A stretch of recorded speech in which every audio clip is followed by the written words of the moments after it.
Hi guys, இந்த வீடியோவில் வந்து ஒரு பவர்ஃபுல்லான எலக்ட்ரிக் ஸ்க்ரூ டிரைவர் எப்படி செய்கிறது அதை பற்றி தான் கைஸ் பார்க்க போகிறோம். வீடியோ பார்க்குறதுக்கு முன்னாடி நீங்கள் நம்ம சேனலை இதுவரை சப்ஸ்கிரைப் பண்ணலாம். ப்ளீஸ் கைஸ் சப்ஸ்கிரைப் பண்ணிக்கோங்க. நீங்கள் பண்ணுற ஒவ்வொரு சப்ஸ்கிரைபும் மிகப்பெரிய மோட்டிவேஷனாக்கும். ப்ளீஸ் கைஸ் சப்போர்ட் பண்ணுங்கள்.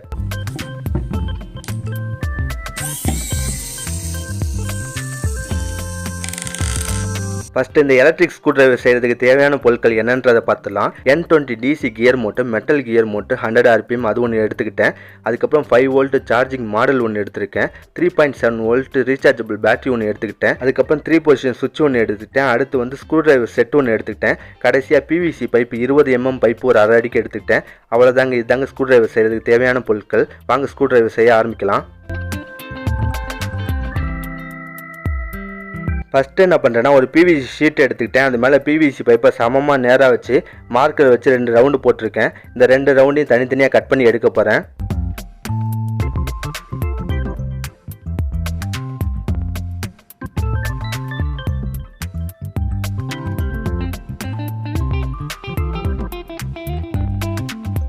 அவ்வளோதாங்க, 2 ரவுண்டு பீஸையும் தனித்தனியாக கட் பண்ணி எடுத்தாச்சு. சின்ன சின்ன பீஸெல்லாம் இருந்துச்சு, அதெல்லாம் சாண்ட் பேப்பர் வச்சு தேய்ச்சி சமப்படுத்திக்கிட்டேன்.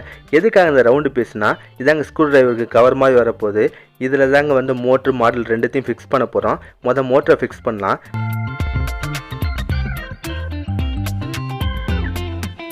மோட்டர் அந்த ரவுண்டு பீஸில் ஜாயின் பண்ணுறதுக்காக சென்டர் பாயிண்ட்டை மார்க் பண்ணிக்கிட்டேன். மார்க் பண்ண சென்டர் பாயிண்ட்டை ட்ரில்லை வச்சு ஓட்ட போட போகிறேன். ஓட்ட போடும்போது கொஞ்சம் பார்த்து போடுங்க. ஓட்டையோட அளவு பெருசாகிடக்கூடாது. 4 mm ஓட்ட போட்டால் போதும்.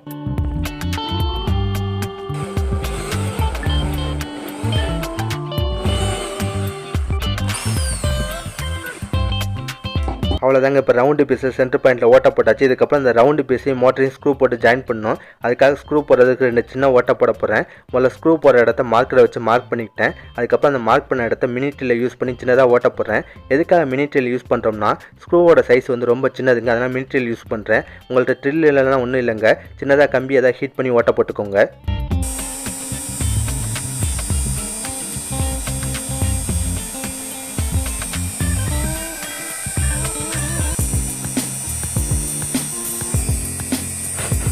இப்போ இந்த ரவுண்டு பீஸில் ஸ்க்ரூ போடுறதுக்கு 2 ஓட்டை போட்டு முடிச்சாச்சு. இதுக்கப்புறம் ஸ்க்ரூ வச்சு இந்த ரவுண்டு பீஸையும் மோட்டரையும் ஜாயின் பண்ண வேண்டியதுதான்.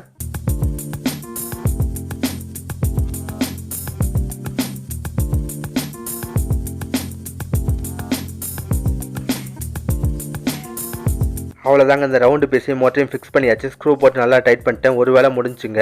அடுத்து என்ன பண்ண போனால், பேட்டரியும் சார்ஜிங் மாடலையும் ஜாயின் பண்ண போகிறேன். அதுக்காக முதல்ல பேட்டரி எடுத்துக்கிட்டேன். பேட்டரியை நல்லா சுரண்டுறேன். ஏன்னா அப்போ தாங்க சால்ட்ரிங் பண்ணும்போது அந்த லெட்டு நல்லா ஒட்டும். அதுக்காக நல்லா சுரண்டிக்கிறேன்.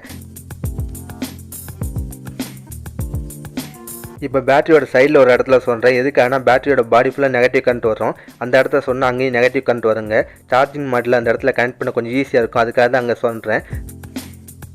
அவ்வளோதாங்க, பேட்டரியோட பாசிட்டிவ் நெகட்டிவ் 2 பாயிண்ட்டையும் நல்லா சுரண்டி முடிச்சாச்சு. இதுக்கப்புறம் லெட்டையும் பேஸ்ட்டையும் யூஸ் பண்ணி நல்லா சால்ட்ரிங் பண்ண வேண்டியது தான். சால்ட்ரிங் பண்ணும்போது கொஞ்சம் பார்த்து பண்ணுங்கள். தொடர்ச்சியாக பண்ணிங்கன்னா ஓவர் ஹீட்டில் பேட்டரி வெடிக்க கூட வாய்ப்பு இருக்குது. அதனால் தொடர்ந்து பண்ணாமல் கொஞ்சம் கேப் விட்டு சால்ட்ரிங் பண்ணுங்கள்.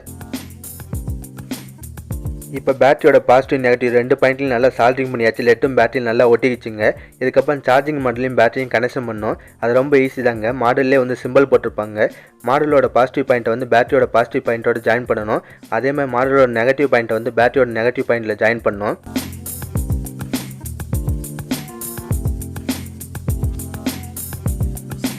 அவ்வளோதாங்க, பேட்டரியும் மாடலையும் சால்ட்ரிங் பண்ணியாச்சு. அது மட்டும் இல்லாமல் மோட்டருக்கு சப்ளை கொடுக்கறதுக்காக அவுட்புட்டும் எடுத்திருக்கேன். அதுக்காக 2 காப்பர் கம்பி எடுத்து மாடலோட பாசிட்டிவ் நெகட்டிவ் 2த்துலேயும் வந்து சால்ட்ரிங் பண்ணி அவுட்புட்டாக எடுத்திருக்கேன். எதுக்காக காப்பர் கம்பி யூஸ் பண்ணுறோம்னா, பேட்டரி வந்து அந்த PVC பைப்பில் கரெக்டாக போடுறது சின்னதாக கேப் இருக்குது. அது வழியாக கண்டிப்பாக ஒயர்லாம் கொண்டு வர முடியாது. அதனால தான் காப்பர் கம்பியை மாடலில் கனெக்ஷன் கொடுத்து அவுட்புட் எடுத்திருக்கேன். அடுத்து பேட்டரியும் மாடலையும் ஜாயின் பண்ண இடத்துல க்ளூ கனை வச்சு லைட்டாக க்ளூ அப்ளை பண்ணுறேன். இதனால் ஷார்ட் சர்க்யூட் எதுவும் ஆகாமல் இருக்கும். அதே மாதிரி ஸ்ட்ராங்காகவும் இருக்கும். அவ்வளோதாங்க, பேட்டரியும் மாடலையும் ஜாயின் பண்ண இடத்துல நல்லா க்ளூ அப்ளை பண்ணியாச்சு. அதுக்கப்புறம் என்ன பண்ணுறேன்னா, காப்பர் கம்பியை வச்சு அவுட்புட் எடுத்துருக்கோம் பார்த்தீங்களா, அந்த கம்பியில் வந்து ஒயர் கனெக்ஷன் கொடுக்க போகிறேன். எதுக்காகனா, சுவிட்சில் கனெக்ஷன் கொடுக்கும்போது அப்போ தாங்க ஈஸியாக இருக்கும். அதுக்காக பாசிட்டிவ் பாயிண்ட்டில் வந்து சிவப்பு ஒயரை கனெக்ஷன் பண்ணுறேன். அதே மாதிரி நெகட்டிவ் பாயிண்ட்டில் வந்து பிளாக் கலர் ஒயரை கனெக்ஷன் பண்ணுறேன்.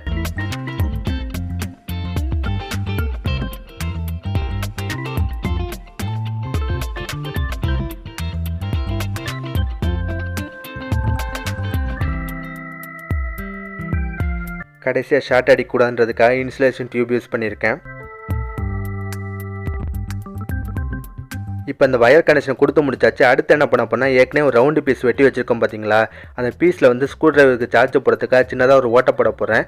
ஓட்டை வந்து ஒரு மைக்ரோ யூஎஸ்பி சைஸில் போட்டால் போதும். அதுக்காக ஓட்டை போடுற இடத்த வந்து பென்சிலை வச்சு மார்க் பண்ணிக்கிட்டேன்.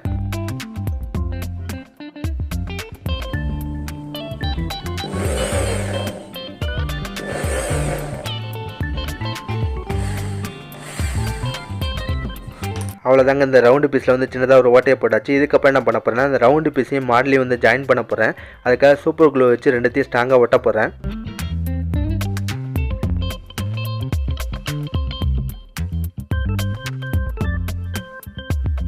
இப்போ ரவுண்டு பீஸை மாடலில் ஸ்ட்ராங்காக ஒட்டியாச்சு. அது மட்டும் இல்லாமல் அந்த ஜாயிண்ட்டில் வந்து க்ளூ கன் வச்சு லைட்டாக க்ளூவும் அப்ளை பண்ணியிருக்கேன். அவ்வளோதாங்க, 2 முக்கியமான வேலை முடிஞ்சு.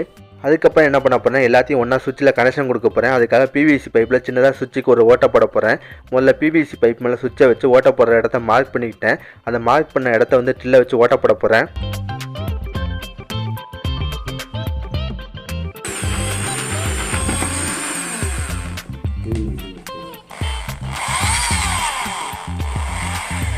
அவ்வளோதாங்க, பிவிசி பைப்பில் வந்து சுவிட்சுக்கான ஓட்டையை போட்டாச்சு. அந்த ஓட்டைக்குள்ள வந்து சுவிட்சும் சரியாக பொருந்ததுங்க. அடுத்து என்ன பண்ண போகிறேன்னா மாடல்லேருந்து அவுட்புட் ஒயர் 2 வருது பார்த்தீங்களா, அதை அந்த சுவிட்ச் ஓட்டையில் விட்டு எடுத்துக்கிட்டேன். அதே மாதிரி மோட்டரோட ஒயர் 2த்தையும் வந்து அந்த சுவிட்ச் ஓட்டையில் விட்டு எடுத்துக்கிட்டேன். இது எல்லாத்தையும் இனிமேல் சுவிட்சில் கனெக்ஷன் கொடுக்க வேண்டியது தான். இந்த ஸ்க்ரூ டிரைவர் செய்கிறதுல சுவிட்ச் கனெக்ஷன் கொடுக்குறது தாங்க ரொம்ப முக்கியமான விஷயம். அதனால் சுவிட்ச் எப்படி கனெக்ஷன் கொடுக்கணுன்றதை சின்னதாக டயக்ராம் மாதிரி வீடியோவோட சைடில் போட்டு காமிச்சிக்கிட்டே வரேன். ஃபஸ்ட்டு இந்த சுவிட்சுக்கு எப்படி கனெக்ஷன் கொடுக்க போகிறேன்னா சுவிட்சுக்கு மொத்தம் 6 பின்னு. அதில் ஃபஸ்ட்டு பின்னையும் 6வது பின்னையும் கனெக்ஷன் பண்ண போகிறேன். அதே மாதிரி 2வது பின்னையும் 5வது பின்னையும் கனெக்ஷன் பண்ண போகிறேன். இந்த கனெக்ஷன் பார்க்க எக்ஸ் ஷேப்பில் இருக்கும். உங்களுக்கு புரியுன்றதுக்காக பச்சை கலர் ஒயரை யூஸ் பண்ணி சால்ட்ரிங் பண்ண போகிறேன்.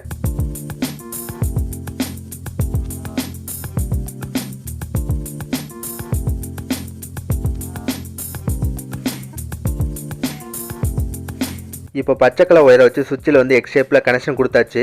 அடுத்து என்ன பண்ண போகிறேன்னா மாடலேருந்து அவுட்புட் ஒயர் வருது பார்த்தீங்களா, அதாங்க சிவப்பு கலர் ஒயர் கருப்பு கலர் ஒயரு, அதையும் சுவிட்சில் கனெக்ஷன் பண்ணோம். அதை எங்கே கனெக்ஷன் பண்ணோம்னா சுவிட்சோட 3வது பின்லையும் 4வது பின்லையும் கனெக்ஷன் பண்ணோம்.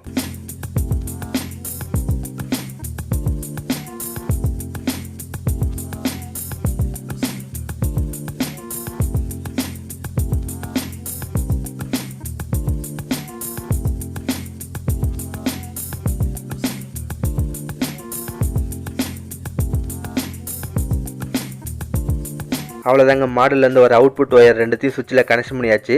கடைசியாக மோட்டரோட ஒயர் 2த்தையும் சுவிட்சில் கனெக்ஷன் பண்ணோம். அதாங்க ப்ளூ கலர் ஒயர். இதை எங்கே கனெக்ஷன் பண்ணணும், சுவிட்சோட முதல் பின் 2வது பின் 2த்துலையும் கனெக்ஷன் பண்ணணும்.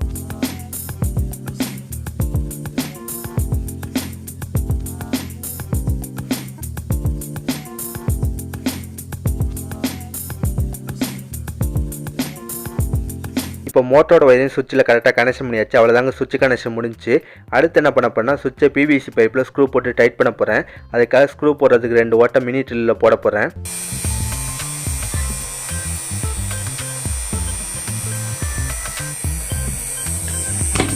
அவ்வளோதாங்க, ஸ்க்ரூக்கான 2 ஓட்டை போட்டாச்சு. இதுக்கப்புறம் சுவிட்சை வந்து பிவிசி பைப்பில் ஸ்க்ரூ போட்டு நல்லா ஜாயின் பண்ண வேண்டியதுதான்.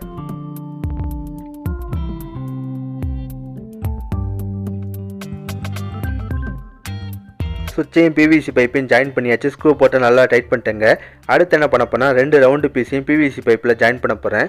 அதுக்காக சூப்பர் க்ளூ வச்சு 2 ரவுண்டு பீஸையும் பிவிசி பைப்பில் ஸ்ட்ராங்காக ஒட்ட போகிறேன். மோட்டர் ஜாயின் பண்ணியிருக்க ரவுண்டு பீஸை வந்து பிவிசி பைப்பில் ஸ்ட்ராங்காக ஒட்டிக்கிட்டேன். அதுக்கப்புறம் மாடலில் ஜாயின் பண்ணியிருக்க ரவுண்டு பீஸையும் வந்து பிவிசி பைப்பில் ஸ்ட்ராங்காக ஒட்டிக்கிட்டேன். அவ்வளோதாங்க, 80% வேலை கிட்டத்தட்ட முடிஞ்சிருச்சு. இப்போ நம்ம ரெடி பண்ணியிருக்க எலக்ட்ரிக் ஸ்க்ரூ டிரைவர் எப்படி வேலை செய்யுதுன்றதை ஒரு தடவை செக் பண்ணிக்கலாம். அதுக்காக ஒரு பேப்பர் டேப் எடுத்து மோட்டர் கம்பியில் ஒட்டிட்டேன். சுவிட்சை முன்பக்கம் ஆன் பண்ணும்போது அது ஃபார்வர்ட் டைரக்ஷன் சுற்றுது. அதே சுவிட்சை பின்பக்கம் ஆன் பண்ணும்போது அது ரிவர்ஸ் டைரக்ஷன் சுற்றுது. உண்மையிலே சூப்பராக வேலை செய்யுதுங்க. அடுத்து நார்மலான ஒரு ஸ்க்ரூ டிரைவர் எடுத்துக்கிட்டேன். அந்த ஸ்க்ரூ டிரைவரில் இருக்க இரும்பு வளையம் மட்டும் தனியாக வேணும். அந்த இரும்பு வளையத்தை தாங்க மோட்டர் கம்பியோட ஃபிக்ஸ் பண்ண போகிறோம். அதுக்காக கட்டிங் பிளேடை வச்சு அந்த இரும்பு வளையத்தை மட்டும் தனியாக பேத்து எடுத்துக்கிட்டேன். அதுக்கப்புறமா அந்த இரும்பு வளையத்தில் ஒரு கம்பி இருந்துச்சுங்க, அதையும் கட்டிங் பிளேடை வச்சு பிடிங்கி எடுத்துட்டேன். அடுத்து என்ன பண்ண போறேன்னா இந்த இரும்பு வளையத்தையும் மோட்டர் கம்பியும் ஒன்றா ஜாயின் பண்ண போகிறேன். அதுக்காக 5mm ஸ்க்ரூ பிளக் ஒன்று எடுத்துக்கிட்டேன். இந்த பிளக்கை வச்சு தான் இரும்பு வளையத்தையும் மோட்டர் கம்பியும் ஒன்றா ஜாயின் பண்ண போகிறேன். முதல்ல இந்த பிளக்கை வந்து சின்னதாக கட் பண்ணிக்கிட்டு அதில் வந்து சூப்பர் க்ளூ நல்லா அப்ளை பண்ணிட்டேன். அதுக்கப்புறம் இந்த பிளக்கை வந்து மோட்டர் கம்பியில் ஸ்ட்ராங்காக ஒட்டிட்டேன். அடுத்து என்ன பண்ணேன்னா இரும்பு வளையத்துலையும் சூப்பர் க்ளூவை நல்லா அப்ளை பண்ணி அதையும் வந்து மோட்டர் கம்பியில் ஸ்ட்ராங்காக ஃபிக்ஸ் பண்ணிட்டேன். எல்லாமே ஸ்ட்ராங்காக ஃபிக்ஸ் ஆகிடுச்சுங்க. நம்ம எலக்ட்ரிக் ஸ்க்ரூ டிரைவர் ஃபுல்லாகவே ரெடி ஆயிடுச்சு.